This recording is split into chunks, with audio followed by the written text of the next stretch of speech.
Hello सम्पूर्णलाई नमस्कार, स्वागत छ फेरि पनि तपाईहरुलाई मेरो सानो भिडियोमा। आज भने रिनक हर्टिकल्चर डिपार्टमेन्टमा एउटा सानो कार्यक्रम आयोजना गर्नुभएको थियो।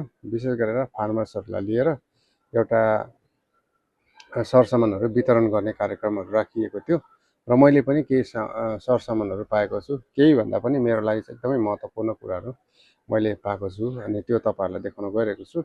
र सो कुराहरु देखाउन भन्दा अगाडि चाहिँ मलाई मेरो हृदयबाट नै रिनक हर्टिकल्चर डिपार्टमेन्टका हाम्रा एसडिओ म्याम हुनुहुन्छ र उहाँलाई चाहिँ म हृदयबाट अन्तस्करण हृदयबाट धन्यवाद दिन चाहन्छु।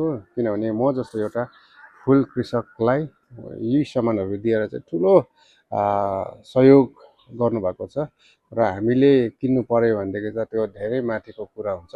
तर अब हामीले निशुल्कमा ती सबै कुराहरु पाउँदाखेरि चाहिँ एकदमै गर्व अब आफूलाई पनि भाग्यशाली नै ठानेको छु। र यति मात्र आज मात्र होइन, तर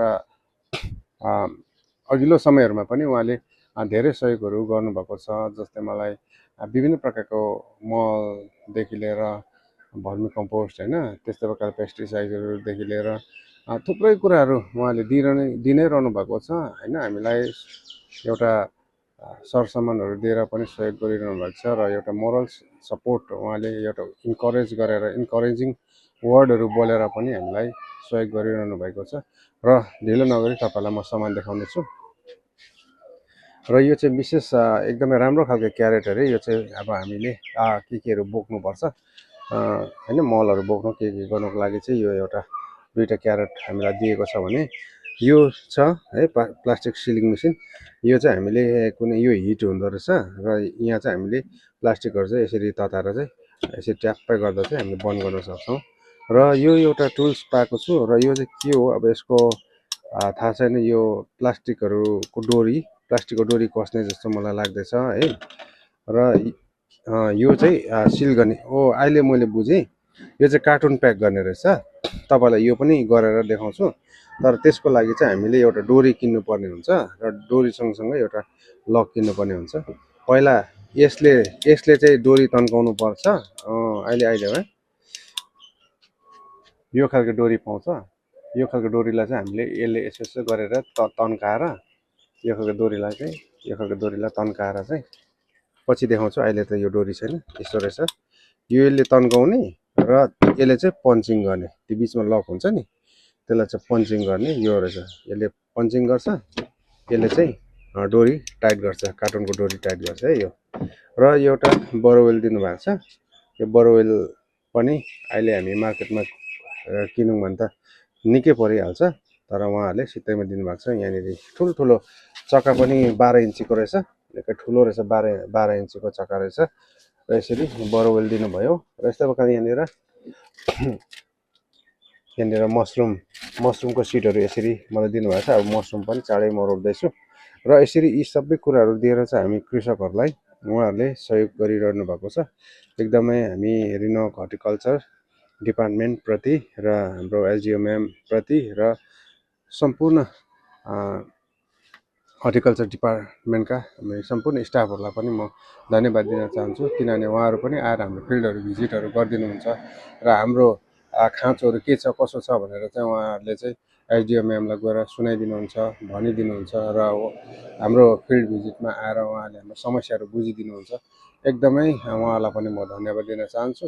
र उहाँहरूकै कारणले गर्दाखेरि पनि मेरो समस्याहरु चाहिँ एसडिओ म्यामसम्म पुग्न सक्यो हैन। र यसरी उहाँहरुबाट हामीले सहयोग पायौं।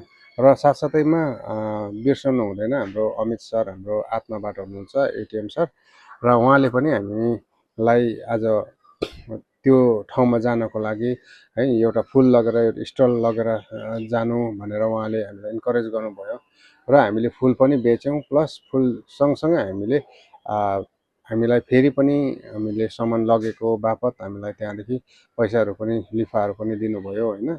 र यस्तै प्रकारले मलाई 30,000 को सहयोग पनि उहाँले दिनुभएको छ।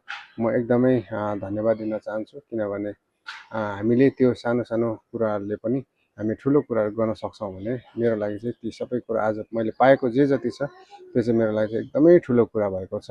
यसकारणले गर्दा एकदमै धन्यवाद दिन चाहन्छु। र म यही भन्न चाहन्छु यो भिडियो मार्फत पनि म डिपार्टमेन्टलाई पनि यही भन्न चाहन्छु, डिपार्टमेन्टका सम्पूर्ण हाम्रो एडिएम म्यामहरूलाई पनि यही आश्वासन दिन चाहन्छु, तपाईँले जति पनि तपाईँले मलाई विशेष गरेर सामान दिनुभएको छ त्यसको चाहिँ म एकदमै 100% म काममा लगाउने छु र तपाईँहरूलाई देखाउने छु कि मैले चाहिँ यो चाहिँ यसरी प्रयोग गरेँ, यसले मलाई यतिको चाहिँ मलाई सहयोग भएको छ भनेर तपाईँहरूलाई अवश्य पनि देखाउने छु है। तपाईँहरू कुनै न कुनै समय त मेरो फिल्डमा आउनुहुन्छ, त्यति बेला तपाईँहरूले निरीक्षण गरिदिनुहोस् होला है र तपाईँहरूले त्यो कुराहरू देख्नुहुनेछ। र एकदमै फेरि पनि अन्तमा, भिडियोको अन्तमा तपाईँलाई फेरि पनि यो भिडियो मार्फत पनि धन्यवाद दिँदै र सम्पूर्ण फेसबुक मित्रहरू जसले पनि यसरी हेरिरहनु भएको छ तपाईँहरूलाई पनि धेरै धेरै धन्यवाद। र विशेष गरेर जति पनि कृषकहरू हुनुहुन्छ, जो चाहिँ हामी सिक्किम एउटा राज्यभित्र जति पनि कृषकहरू हुनुहुन्छ, चाहे तपाईँ सागसब्जीको कृषकहरू हुनुहुन्छ या त म एउटा फुल कृषक भएँ, तपाईँहरूले पनि गर्नुहोस् होइन, जे जति तपाईँहरूले गर्नुहोस् र तपाईँहरूलाई चाहिएको कुराहरू दिनको लागि चाहिँ डिपार्टमेन्ट त्यहाँनिर छ, सरकार त्यहाँनिर छ, तपाईँहरूले भन्नुहोस् र तपाईँहरूलाई पनि दिने रहेछ भन्ने कुरा चाहिँ आज मैले यहाँनिर महसुस गरेको छु र तपाईँहरूलाई पनि आग्रह गर्दछु, तपाईँले केही न केही गर्नुहोस् है र गरेपछि चाहिँ डिपार्टमेन्टले देख्नेछ अनि त्यो देखेपछि चाहिँ तपाईँहरूको आवश्यकता नै पुरा गर्नेछ। अब हामी केही गरेनौँ भने त केही पनि देख्दैन होइन, केही नगरेपछि त डिपार्टमेन्टले पनि दिने कुरा भएन। यस कारणले गर्दा आज जुन हामीलाई त्यहाँनिर धेर केही कुराहरू हामीलाई बताइरहनु भएको थियो, उहाँले हामीलाई इन्करेज गरिरहनु भएको थियो, हामीले चाहिँ केही गर्नेलाई चाहिँ उहाँहरूले भरपुर सहयोग गर्नुहुन्छ। अनि त्यहाँनिर हामीले देखिरहेको थियौँ, मैले देखिरहेको थिएँ ठुला ठुला सामानहरू पनि त्यहाँनिर वितरणहरू गरिरहनु भएको थियो, ठुल्ठुलो सामानहरू वितरण गर्नुभएको थियो होइन। त्यो चाहिँ अब पैसामा अब किन्नु पऱ्यो भनेदेखि चाहिँ लाखौँको सामानहरू चाहिँ यसरी डिपार्टमेन्टले पब्लिकलाई, एउटा साधारण कृषकहरूलाई यसरी फेसिलिटेट गरिरहेको छ। हामी चाहिँ एकदमै धन्यवादी पनि हुनुपर्छ र हामीले भरपुर यसको फाइदा पनि उठाउनुपर्छ। र तपाईँहरूलाई यो सबै कुराहरू म बोल्नु हुन्थेन भने पनि मैले बोलेँ, एकदमै क्षमा चाहन्छु है। र तपाईँहरूलाई पनि इन्करेज गर्न चाहँदै यो भिडियोलाई चाहिँ म यहाँ अन्त गर्दैछु र तपाईँहरूले अरू अन्य भिडियोको लागि पनि मेरो पेजलाई चाहिँ फलो गरिदिनुहोस् होला है, मेरो भिडियोलाई हेरिदिनुहोस् होला है। फुलको जरबेरा खेती सम्बन्धी भिडियोहरू आउने गर्छ, तपाईँहरूलाई देखाउँदै जानेछु। तपाईँहरूले मलाई माया साथ सपोर्ट गर्दै गर्नुहोस् होला। हवस् त, सबैलाई बाई बाई।